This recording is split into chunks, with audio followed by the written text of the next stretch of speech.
Днес ще изследваме един от най-интересните бозайници – човекът.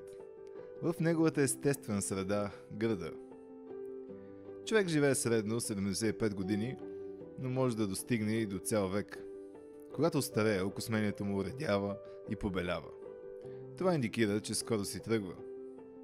Човекът е всеяден и се храни по цял ден. А един възрастен екземпляр може да достигне над 100 кг, като е намерил начин да носи или влачи собственото си тегло. Ухажването при хората протича различно. Мъжките екземпляри често подаряват различни растителни видове на женските, а женските индивиди използват специален камуфлаж и различни покрития на ходилата си, за да привличат внимание.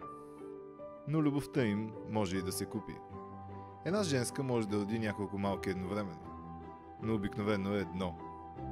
Бременността трае 9 месеца, а новороденото се издига в култ.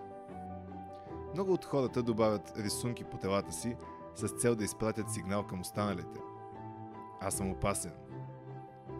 Аз съм безценна. Харесвам мъже с брада.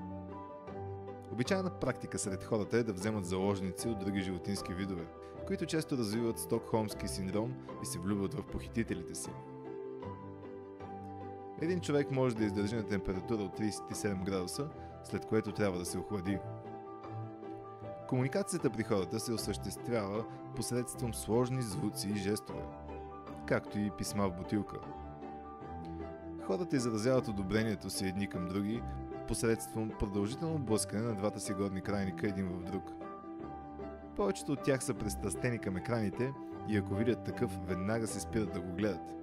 Хората обичат да създават сами за себе си правила, които нарушават.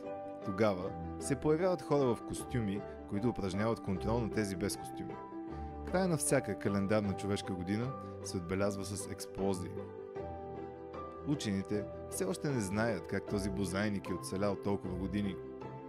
Човекът успява да намери своя странна система, чрез която оцелява година след година. Единствено, можем да го гледаме и да се възхитим на изумителния му способ на адаптация.